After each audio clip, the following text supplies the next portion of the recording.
Well, hello, Anna. I want to welcome you to the Jenna Lee Book Discussion podcast. And this is a podcast where we talk about nonfiction books. We talk about memoirs, biographies, and historical fiction, one of my favorite genres. So let me just give our audience a short introduction about you. And this is Anna Bingham Away. She is a life coach, an author, and an AI specialist based right here in Maryland. She is passionate about helping people reconnect with their true self, believing that self knowledge is the foundation of growth. Through coaching, writing, and teaching, Anna creates space for meaningful conversations about identity and personal development, bringing warmth and grounding wisdom to her work. So, welcome, Anna. Thank you, Jenna. I appreciate you for having me on this podcast today. Absolutely. You're a book lover just like I am. Yeah, And sometimes book lovers need to come together and talk about books. You don't have to be world famous to yeah. talk about books Okay. because everybody needs to know about certain books.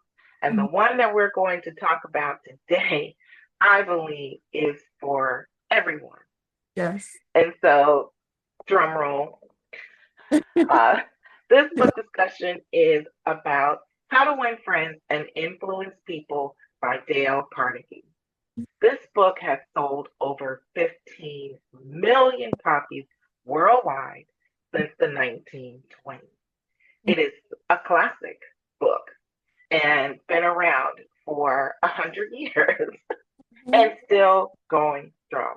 So tell us, Anna, why did you decide to read this book? So I was going through my personal development journey sometime in 2016-ish, 2017. And I read this book called Think and Grow Rich. And How to Win Friends and Influence People was a reference from Think and Grow Rich. So I'm always about getting recommendation from the book that I'm reading to the next one, and that's how I got to find um, how to influence people and win friends. How to win friends and influence people. And one of the things that I noticed about this book is that it really just teaches people about the basic foundational things that we should know about ourselves that we missed, right? And because we miss it, we can one offend other people and two not be able to make the type of impact that we want to make appropriately. So that's really how I got um um to find this book, and since then it's been a life changer for me. Wow, so that was a decade ago. Yes. Yes. And the thing about good books, I read it not just then, I read it every now and then, right? Because Okay. it's like a reference for me again to know, like, oh, okay, that was really good. Let me Mhm. continue to do it because as like when life happens, you just go through the day to day and sometimes you forget the basic That's true. foundational stuff, right? And so most recently, I was like, I just read this book, and when I saw you had posted and in your post, I was like, oh, I would love to talk about this book because I just read it again. Oh, Yeah. you did? So you just read it in 25 or in 26? In 25, in 25. 25. Yeah. Okay. Yes. Wow. I'm like you. I think that it is a good reference book to come back to every now and again just Yeah. because of the principles that are in it. And you go through different life situations, and sometimes you might need to refer back to some of the principles that he talks about. Yeah. So, do you believe this book is just for salespeople? This was kind of the way that he structured the book and started out with the book. Mhm. But or do you believe it's for everybody? I truly believe it's a life skills that everybody needs to know. I like if you're a salesperson, you want to read this book, absolutely great, go ahead. But any and everybody should be able to put their hands on this book because it really teaches you the core of just listening to people, Right. right? Understanding people first. Sometimes we start talking to people, focus on that about them knowing us first, then us getting to know them. right? And then just remembering their names too, right? There's so many times where you're like, oh, what's that person's name again? But when you remember somebody's name, it puts a different meaning to how you see them and how you relate to them, right? It's like, yeah, I don't think that all of our memories are great, but if you take just a little bit effort to remember somebody's name, it goes a long way. Um, I definitely think that everybody should read this book, especially the young adults. Should be particularly that the young adults should be able to um, they'll get a lot out of this book because it helps to teach them the basic foundational things that, like I said, we sometimes make assumption of what people know based on their upbringing, but then it Right. goes back to you can't make assumption until you actually get to know, right, that this has been read and is understood, and now we can apply it. Because the big part is you can read a good book, but if you don't apply it, it's just as useless as you never read it, right? So Mm, it's like mm, applying the principles because they're very practicable. right, right. Mm. Yeah, I agree with you. I think even though he wrote it with salespeople in mind, right, trying to help companies with their sales force to increase them. But I think along the way he figured out that this was very generic and general and could be applied across all industries. Yeah. And my thought is like you, the younger the better.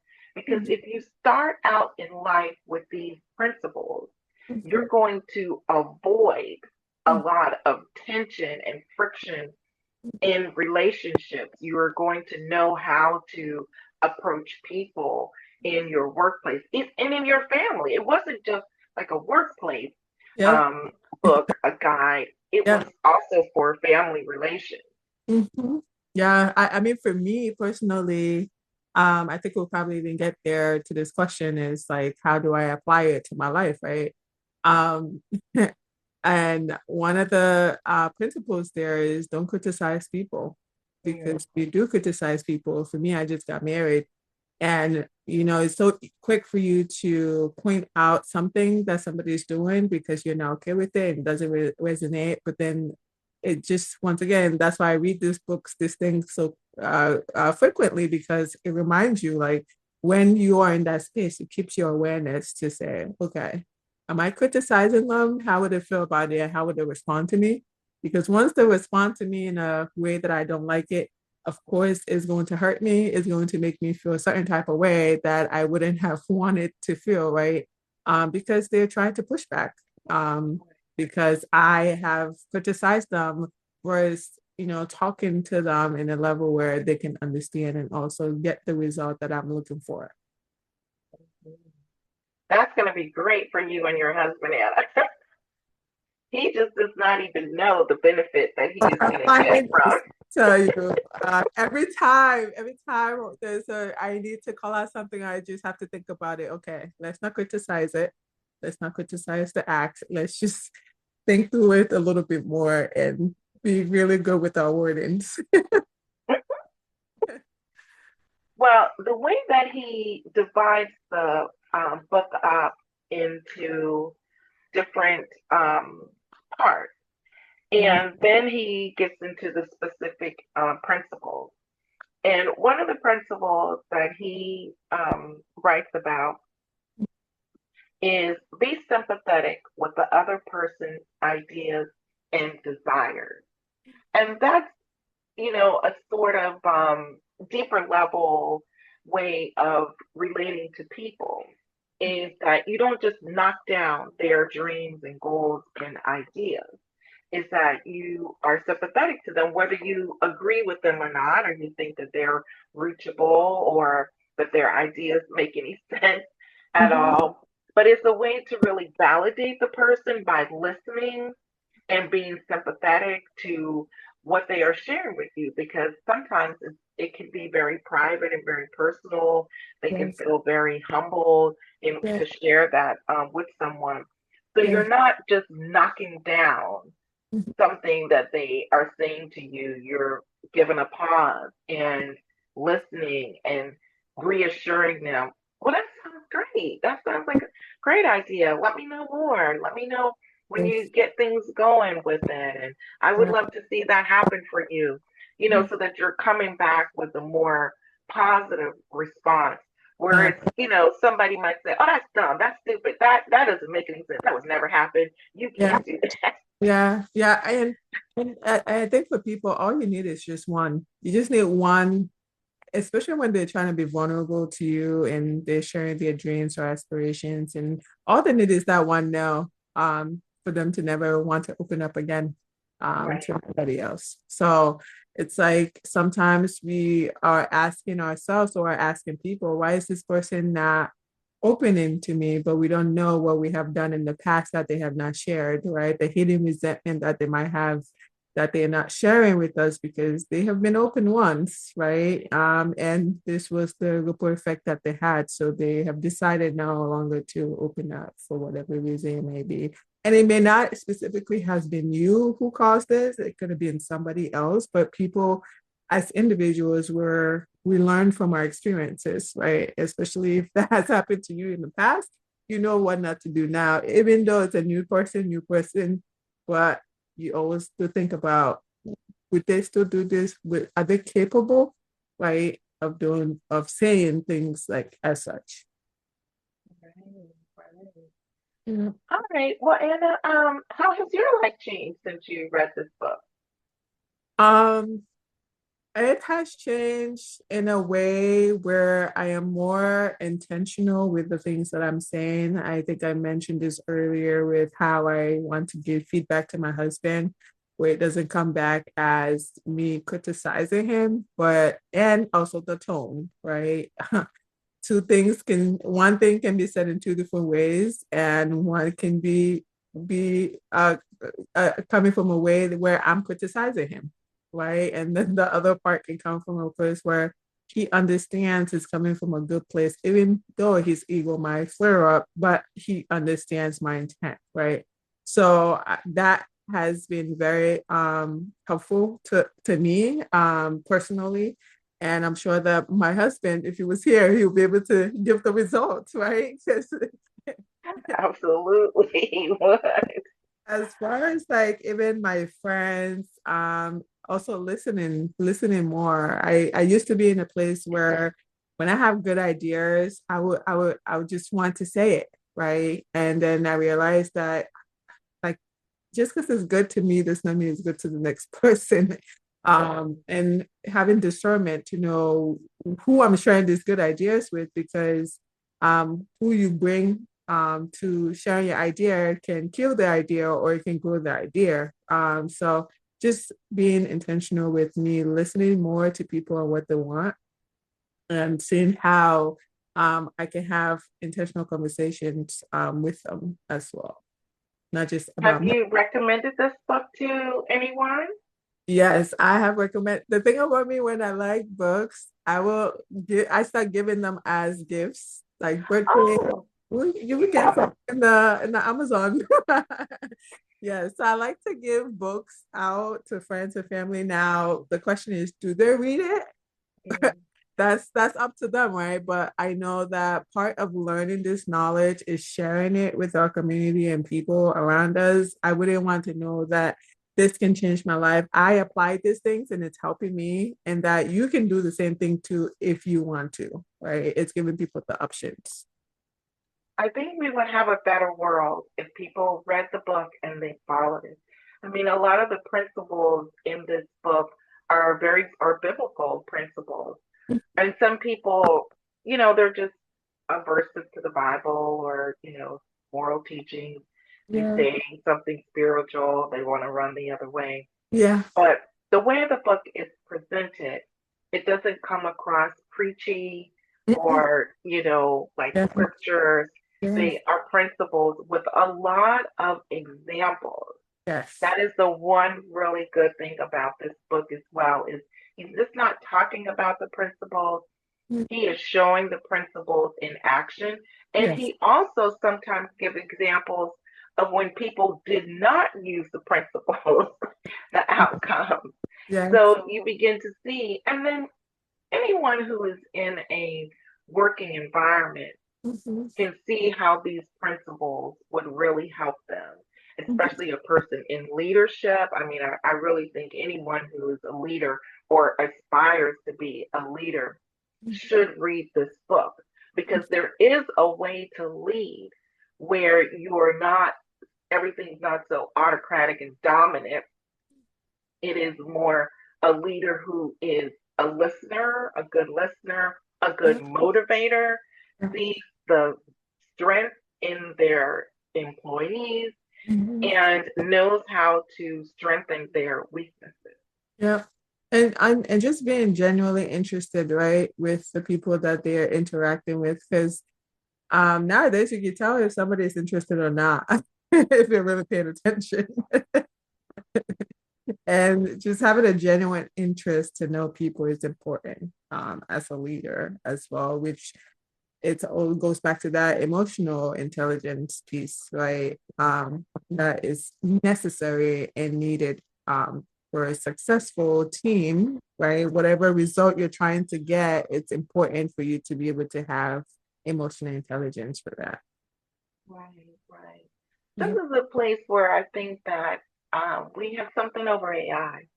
That's why, Yes. right? Because this is something that is timeless. I mean, it's 100-year-old book, and Yes. it's timeless in the principles that they are, or that he shared, and the many examples that he gave, how it's so relevant in Mhm. today. Mhm. Even if people are working from home, we Yes. still are interacting with people virtually. Yes. And if you are a writer, sometimes writers are just solo and by themselves, but not always. Sometimes you do have to interact with people. Mhm. Sometimes you do have to promote your own work and market your Mhm. own books, and that involves working with people as Mhm. well. And Mhm. so, because we all are human beings on this planet together, Yes. it is a way to get along with people and understand something about humanity, Yes. understanding some of the ways of people that need to be corrected. That's really what this book is about. It's about change. That Yes. scares some people. But Yes. if we're going to live together and work together and live together, Mhm. there has to be some guidance and some principles for that, so that we don't live selfishly, Yes. right? And so that we can get along with others and work Yes. together for a common good. And Um, so anyone who can read, maybe middle school on up is yeah. what is Yeah. who I say Yeah. needs to read this book and keep a copy on the shelf. Mhm. I agree. 100%. Deserve it. All right, Anna, do you have any last comments about this book, or not, but Anne, if you could just share with our audience Mhm. how they can get in touch with you if they would like to tap into a life coach. Absolutely. You can get in touch with me on Instagram or Facebook. My name is Anna M. Awe on Instagram, and then on Facebook it's Anna Bangam Awe. You could just type it in the search bar. It should be able to come up there. Yeah. Um, Awesome. Share with our Awesome. audience is I would encourage you that the secret of living and life is in the books that we are not reading. And I know that there's a lot of not just this book, but there's just a lot of books that can help with anything, especially the Bible, right? We're not talking about the Bible today, but especially the Bible that has everything we need in order for us to move forward, right? So sometimes we feel like there's no guidance, but there really is in those books that we're not reading. So the more we read, the more we're exposed to having more emotional intelligence with how to regulate ourselves, our nervous system, and forgive ourselves, forgive our past, forgive our family, forgive whoever has hurt or tried to um, um, inflict pain on us, right? Most importantly, I think we tend to inflict pain on ourselves because we set expectations and have expectations of others. That in turn, when it doesn't happen the way we think about them, we feel hurt, right? And that builds resentment in us. So I would say anybody who can literally read, it doesn't have to be every day. It can be literally every other day for 30 minutes. There's 24 hours in a day. Right. 30 minutes, right? And if 30 minutes is too much, 15 minutes. Let's do a page a day. But at the end of the day, the good thing is when the story is so good, you don't want to put the book down. So that's when you just have to start with something that you're interested in to keep soaring and also keep applying the things that has already been written before us. So, thank you for this opportunity, Jenna. You're welcome. And I might have to steal that, Anna. The secret of life is in books. I'll give you credit for it though, but I might have to send that out to the world. Yes, absolutely. So sad. It's so true. Absolutely. Yeah. Well, thank you for coming on the show today, Anna. We certainly appreciate you sharing with us about how to win friends and influence people to talk about that book. And so, my friends, my fellow readers, I hope that you get it. I hope that you read it, and I Yes, hope that you enjoy it. absolutely.